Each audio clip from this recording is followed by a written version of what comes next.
बचपन से ही संन्यास परंपरा में आते हैं तो पूर्ण सब होते हैं, वो परमात्मा के बहुत ही करीब होते हैं।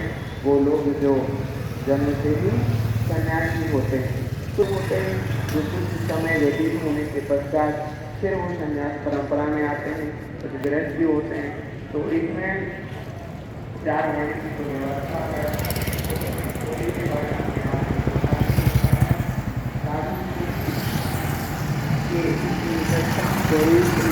जाना एक हमारे परमपिता परमेश्वर की शरीर में पहुँचने के जैसे अंधों को माना जाता है। तो ये हमारे कर्मों का ही प्रतिफल होता है, ये कर्माशय होता है जो हम सभी से जुड़ता हुआ चलाता है। हम जो भी कार्य करते हैं हमें इसका परिणाम को भुगतना ही पड़ता है, चाहे वो सन्यासी हो, चाहे वो गृहस्थी हो, चाहे किसी भी स्वरूप में हो। लेकिन मानव को इस तरह से सर्वश्रेष्ठ प्राणी के रूप में माना जाता है। कहते हैं कि जिस तरीके से आप किसी भी मकान में प्रवेश करें, उसके मुख्य द्वार से अंदर प्रवेश करें तो अंदर कई सारे कमरे हमें देखने को मिल जाते हैं। तो कई सारे कमरे जो हैं वो अन्य योनियों को दर्शाते हैं, लेकिन बाहर निकलने के लिए जब उन कमरों से बाहर होते हुए आएंगे तो सबसे बाहर एक कमरा होगा जहाँ से एक द्वार ऐसा लगा होगा जहाँ से आप बाहर निकल सकते हैं। तो मानो जो तन है उन ऐसा ही है कि मानो योनि ऐसी है जहाँ से हम अपने परम लक्ष्य को, सिद्ध गति को प्राप्त कर सकते हैं। और वो भी तभी संभव है जब हमें कोई जो श्रेष्ठ गुरु की अनुकंपा मिले, श्रेष्ठ गुरु का अनुसरण और उनका मार्गदर्शन मिले। कहते हैं 3 लोक नौखंड में गुरु से बड़ा न कोई, करता करे न कर सके, गुरु करे तो कोई। तो एक गुरु की तलाश हमें अपने जीवन में अवश्य करनी चाहिए। और गुरु की तलाश करने का सबसे अच्छा माध्यम यह है कि आप पूजा करने के लिए बैठे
जो हमारे शास्त्र हैं, हमारे संतों महापुरुषों के द्वारा जो वर्णित शास्त्र हैं उनका चतुर्थ अध्ययन करना चाहिए।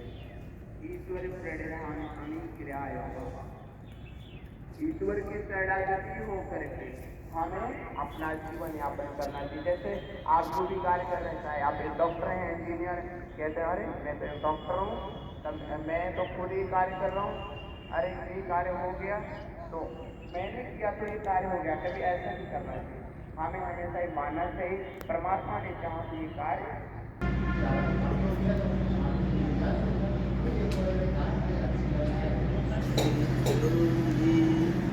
सही काम करते हैं तो सही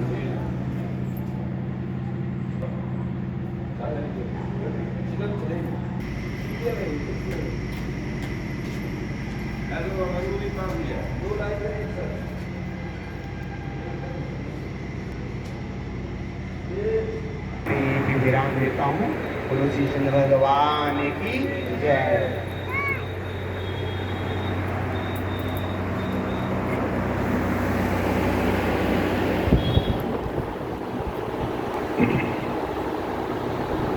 श्रीचंद्रदेवं शिवमद्वितीयम्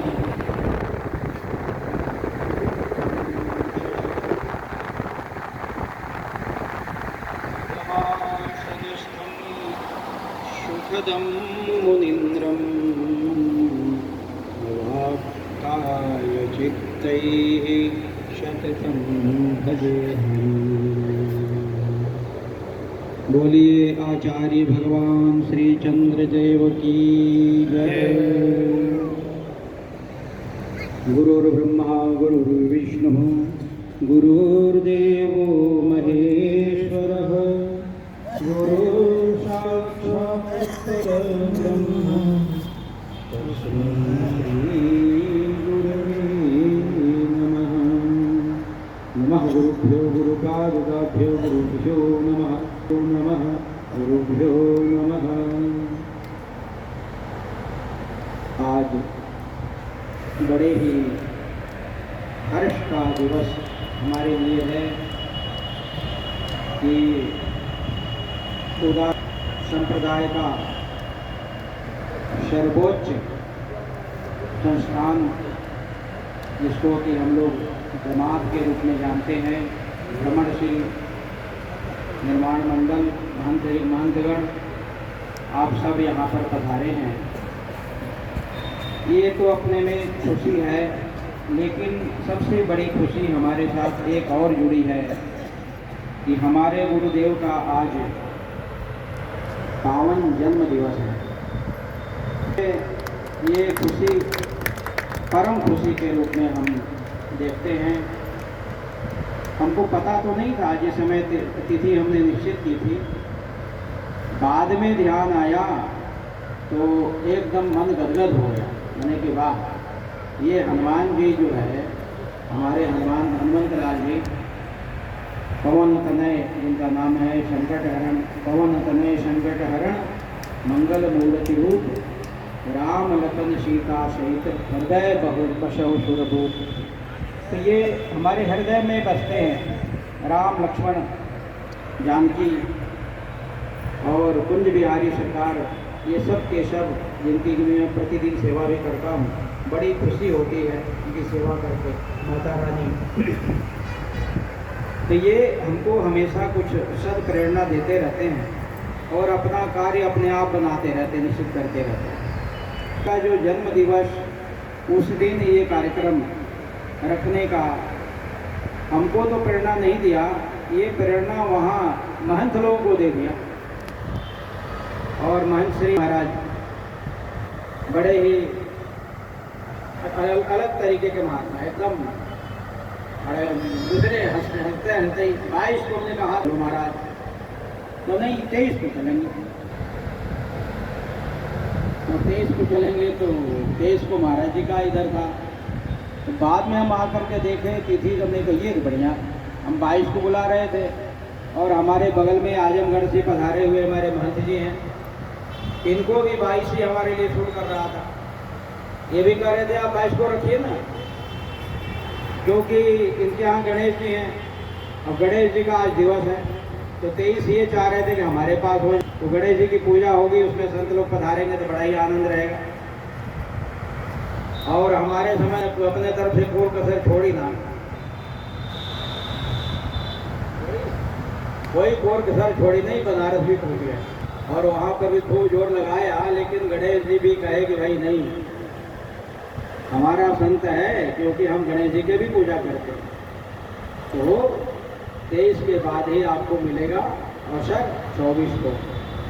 और बहुत बढ़िया है, महापुरुषों के आगमन से हमारे मन का जो कमल है आह्लादित हो गया है, किसी प्रकार का शोक नहीं है, बहुत खुशी है। असंभवतः हमने संतों से चर्चा की तो पता लगा कि 40 साल बाद एक बगल में हमारे रहते सज्जन रहते हैं, तो वृद्धावस्था को अब आ गए 60 वर्ष की अवस्था। वो कहे महाराज जी हम लोग बालक अवस्था में थे तब अखाड़ा आया था, हाथी घोड़ा सब कुछ आया था यहाँ, उस समय के बाद दोबारा कभी अखाड़ा नहीं आया। तो हमको लगा कि यहाँ की परिस्थिति बड़ी विचित्र हो गई थी बीच में। तो अब संयोग से ये महापुरुष यहाँ पर अपना दर्शन दिए हैं, इनके चरण यहाँ पड़े हैं। अब भगवान चाहेंगे तो अब आगे कभी रुकावट नहीं आएगी। जब कभी भी अखाड़ा अगर इधर से गुजरेगा तो हम निवेदन करें, हम एक दिन के लिए रोकने का प्रयास कर रहे हैं। बाकी आगे तो 10 दिन 5 दिन सप्ताह भर यहाँ पर समय देना ही होगा। ये अभी कई परिस्थितियाँ प्रतिकूल चल रही हैं जिसके कारण से ऐसा हो रहा है। तो बाकी कथा प्रवचन तो हमारे महापुरुष करें। देखिए भक्तजनों के लिए विशेष रूप से मैं कहूँगा कि भगवान संतों को कितना प्यार देते हैं। भगवान कृष्ण दुर्वासा जी के प्रकरण में भागवत में वर्णन आया है। तो भगवान कहते हैं साधवो हृदय मह्यम साधु नाम हृदय परम।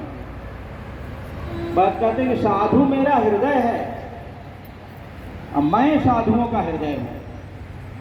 परस्पर एक दूसरे का संबंध है, ये संबंध ही तो योग है ना भाई, संबंध ही योग है। क्योंकि योग का अर्थ है युजिर योगे, हम लोग व्याकरण के भी विद्यार्थी हैं।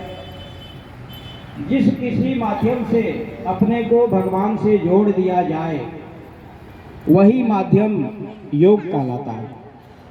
इसलिए भजन को भी योग ही कहते हैं। चतुर्विधा भजन्ते माम जना शुक्रतिनोर्जुन आर्तो जिज्ञासुरर्थार्थी ज्ञानी च भरतर्षभ। गीता में अर्जुन को यही उपदेश देते हैं कि देखो अर्जुन, 4 प्रकार से सज्जन पुरुष मेरा भजन करते हैं, अर्थात अपने को मेरे से जोड़ते हैं, प्रयास करते हैं। कौन कौन भाव है भाई?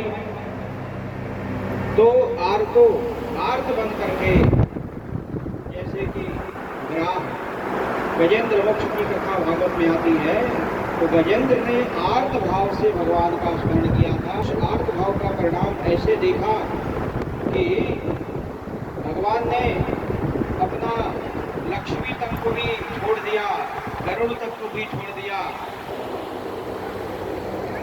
नंगे पांव दौड़े और ऐसे दौड़े कि लक्ष्मी पूछती रही, कही कि कहाँ जा रहे? तो कहते हाँ और थी। तो हाँ लक्ष्मी ने बैकुंठ में सुना और थी गजराज के पास में सुनाई पड़ा। इतनी स्पीड, 2 शब्द बोलने में कितना समय लगता है नारायण, लेकिन 2 शब्द में भगवान वहां से अपनी गति से, गरुड़ भी अपनी गति से नहीं आ सकता था, लेकिन भगवान गरुड़ को भी छोड़ दिए और हाथी के उच्चारण में जितना समय लगा उतने में गजेंद्र के पास आ गए। और बड़ी विचित्र घटना होती है कि भगवान ने सबसे पहले गजेंद्र का मोक्ष उदाहरण आता है, लेकिन कथा में महापुरुष लोग बताते हैं, संत लोग बताते हैं कि मोक्ष तो सर्वप्रथम उस ग्राह का हुआ, गजेंद्र का बाद में हुआ, लेकिन ग्राह को भगवान ने मारा नहीं, उसको निकाला बाहर, निकाल करके और चक्र से उसको मारा। तब जाकर के, क्योंकि ग्राह में एक विचित्रता होती है, अपने दांतों का पंजा ऐसे गड़ा देता है कि वो स्वयं भी प्रयास करे तो छूटता नहीं है। तो वो उसको मारा तो मोक्ष हुआ पहले, और स्तुति आर्त भाव से किसने की? गजेंद्र ने। तो अब यहाँ पर अर्थ लगाया जाता है कि जो कोई भी व्यक्ति किसी भक्त का अगर चरण पकड़ ले तो भगवान कहते हैं कि उस चरण पकड़ने वाले को यानी दासानुदास को, मैं पहले भक्त कर रहा हूँ तो दासानुदास बन गया। गजेंद्र तो दास भाई, लेकिन दास का भी दास, उसका चरण सेवक, उसके चरण को पकड़ने वाला जो ग्राह था उसकी मुक्ति पहले हुई और उसके बाद में तो 4 प्रकार से जो भजन किया जाता है, भगवान से अपने को जोड़ा जाता है। तो आर्तो, और दूसरा है जिज्ञासु। जिज्ञासु में जनक का भी नाम आता है और भी बहुत सारे संतों का, ऋषियों का नाम आता है। तो ये जिज्ञासु, उद्धव जी को जिज्ञासु कहा है। तो इस तरीके से जिज्ञासु। और तीसरा है अर्थार्थी। अर्थार्थी का मतलब कुछ ले वो कुछ दो, व्यापारी। हम लोग अपनी भाषा में व्यापारी कहते, संतों की भाषा नहीं है, लेकिन ऐसे देखा जाता है कि एक तरह से लीजिए, दूसरे से दीजिए। तो भगवान से कुछ लिया और उसके बदले में भगवान ने भी कुछ दिया। तो उसमें प्रहलाद को, उसकी ध्रुव जी की गिनती आती है कि ध्रुव जी है वो अर्थार्थी भक्त के रूप में आते हैं। और चौथी भक्ति आती है ज्ञानी च भरतर्षभ। ज्ञानी की, ज्ञानी बड़ा विचित्र होता भाई। ज्ञानी का मतलब है कि जिसको आत्मवत् सर्वभूतेषु यह पश्यति, जो सारे संसार में अपनी ही आत्मा को देखता है। यस्तु सर्वाणि आत्मन्येवानुपश्यति सर्वभूतेषु च आत्मानं ततो न विजिगुप्सते। यस्मिन् सर्वाणि भूतानि आत्मैव भूद्विजानतः तत्र को मोहः कः शोकः एकत्वमनुपश्यतः। उपनिषद के वाक्य हैं ये सब। इसका मतलब होता है कि जो संपूर्ण